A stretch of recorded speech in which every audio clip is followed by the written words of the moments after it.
Donald Trump on Friday put out a big executive order into the kind of the headline from the White House was Donald Trump wants to save college sports. Now, college sports is in an interesting spot right now because the ratings just came out from the Final Four. It was one of the most watched championship games in 7 years for college football. The ratings are off the charts. You know, everybody's tuning in. So it feels like the sport is at an all-time in popularity. But if you talk to coaches, if you talk to fans, everyone kind of hates it. They're like, what is going on? We've got players moving around. We've got players making millions. Players playing at 5 different schools. Michigan, who won the national championship, had 5 starters. All of them started their career at a different school. Yeah. All 5 transfers. So it's kind of wild how that has unfolded. Let's have a listen to Clay Travis here on Fox News. He's explaining what is going on in the executive order.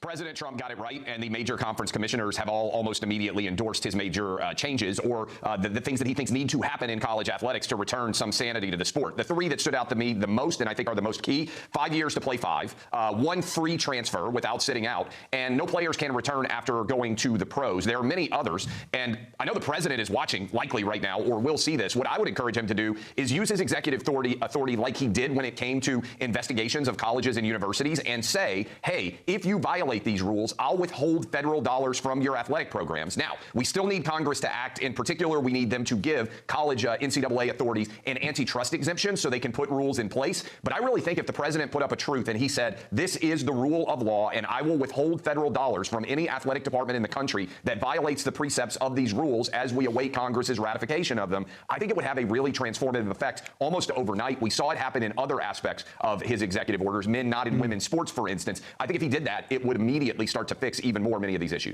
That's a good one. That's a good point by Clay Travis, kind of bringing it up. Like, how can you add some teeth to this? Because it was an executive order. I think a lot of people said, it's just like it's not going to get to the next level. It's not going to pass. There were a couple things on here that I think are important. One, and this impacts the sport in a huge way, the 5-year eligibility window for NCAA athletes. And by the way, the NCAA today, there was a news report that came out that next week they're expected to move forward with just that aspect, the 5-year window, 5 years of eligibility. Okay.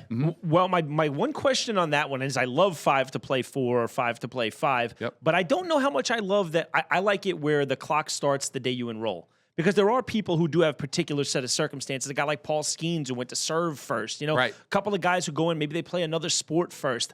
So as much as I am totally for not having 30-year-olds play college sports, if there are some insinuating circumstances where a guy may start at 20 or start at 21, I don't think he should lose 2 or 3 years for that. I am also curious about the 1 transfer for anyone. What do you think about, I think right now is the rule you get a transfer year if your head coach leaves?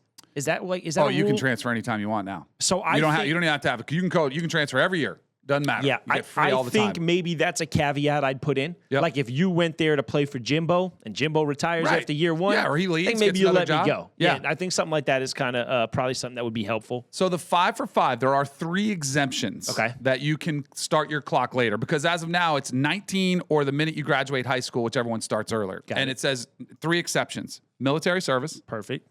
There's religious service. BYU has a ton of people who go serve 2-year missions before they start. That's in one. And then maternity leave for female athletes. Like if you have a baby or, and that one, I don't know how it works. Like, do you get 1 year? What if you take 2 years to raise the baby for a year? But that's another exemption. So here's the one that kind of bums me out.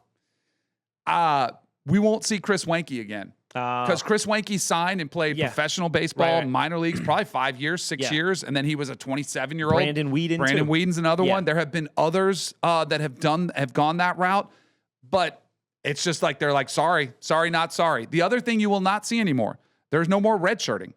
No more. So there's no medical red shirt. So it's kind of like high school where if you think of it, like if you tore your ACL your senior year of high school, it's like, sorry, you don't get to come back for your senior year. That's the same approach now. So you get 5 years. If you tear your ACL, you can treat it like a red shirt if it's early in your career. But if it's your 5th year, you're done. Like, sorry, thanks for coming. And it's harsh, but I do think it's necessary. Like, I don't love 25, 26-year-olds. We had a player at Miami, got 9 years of eligibility. And this kind of just, Cam McCormick. Washes all of that away and says, you know what? Yeah, you got 5 years, and you can do that. And the other aspect I like about it, is the red shirt. Like, since there's no red shirt, if you're a young player and you're on a team that's struggling and you're, like, you might not be able to get any playing time because they want to save your red shirt year. Yeah. You can play some. You can play out there, get some reps, kind of get a little bit of development before your second year, and it'll move on like that. So I like this rule. Only thing I'm kind of bummed about is we won't get those baseball guys. I was a baseball guy, kind of thought about playing there. But if you allow minor league baseball players to make this transition, what do you do with guys that play in Europe professionally in basketball or play? So I think they're just trying to make it, hey, all professional sports, like you gotta, and you can't come back. Like we've saw a couple players, which is crazy, which isn't, common sense. All right, so that's the only thing that the NCAA has moved forward on this executive order.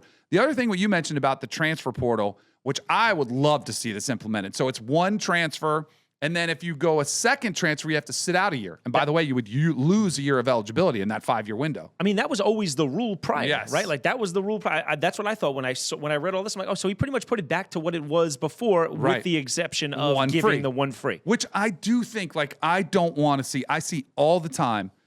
Quarterbacks, players, but quarterbacks kind of always, I kind of see those quarterback stories that play at 4 schools in 4 years. Right. And it's like, that's not what college sports is supposed to be. Sure. But I get, like, if you go somewhere, because the recruiting process is a wild one, right? You get the coach at his best. He loves you, right? But then all of a sudden you show up and he maybe coaches you a different way, he maybe treats you a different way, and you're like, who the heck is this guy? Right, of course. And traditionally you'd be stuck. And you'd have to go and you'd have to sit out a year. And maybe you don't want to do that. So I understand that. So if that happens once, I get it. Totally agree with you. If there's a coach that leaves, you should be allowed, this should be exempt. Like, you should be allowed to go. If the coach goes, you should be allowed to go. But I don't know if they're going to sign off on that, because it also, like we saw at Penn State this year, Matt Campbell goes from Iowa State to Penn State. Guess who's coming with him? Like 17 players at Iowa State. And guess who they are? His best players. Yep. So it really does put Iowa State in a bad spot if you allow these exemptions. But how do you let the coach go and not let the players go? Like, it is a double standard that is not there. But I think the portal is one that everybody kind of agrees on. We want to see the movement slowed down. That's also the one I think will have a really hard time standing up in court, because these are all going to be challenged, which sucks. And you know what I thought of right away is there's universities now who, since NIL became a big thing, have really utilized the ability to bring in a successful junior or senior quarterback. And you imagine that a lot of that's going to be like hampered now, because a lot of the times by the time guys are juniors or seniors, they've already used that transfer. So they're not going to have the freedom. Like, you think about the U. The last couple of years, the U brought Cam Ward in. Right. They brought Carson Beck in. Right. Now they brought in the kid from Duke. Right. Those guys all, so here's the only one they would have been able to sign was Carson Beck. Right. Because Carson Beck was his whole Only career. transfer. But Mensa was at Tulane first. Then he was at Duke. And now he's at Miami. So he wouldn't have been allowed to go there. Right. Same thing with Cam Ward. Started off at FCS. Then he goes to Washington State. Then he goes to Miami. You can't, and I think that's good. I think it's a good thing. So we'll see what happens. But college sports is pretty much still a mess, but I do like the 5-5 and all of this. Hopefully the dust settles sooner rather than later, but I think we're in this sort of limbo period for quite a while. Malik, let me ask you a quick question. Yeah. Quick question. So pushes schools to prioritize women's and Olympic sports regardless of revenue. Let me ask you this question. When you're a big booster for Florida State, and I say I have $10 million, I want to contribute it to the Florida State football program. Yep. Are they allowed to do that? Or it has to be like evenly distributed? No, they can say they want it just for football. Can't get $10 million because some of it's got to go to softball. No, they can do it all. So what that rule is in there specifically, and this is one thing I have 3 daughters. You know this. My one's going to play college athletics in Elon. Mm-hmm.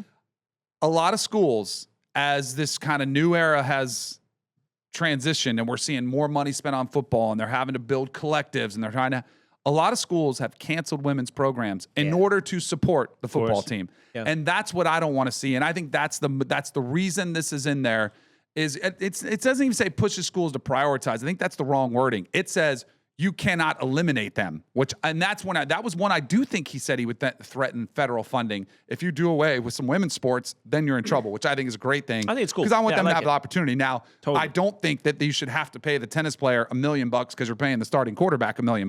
Right. And I don't think that's what it is. So I think it's just something to protect women's sports and Olympic sports and non-revenue sports from being canceled, which I think is a good thing.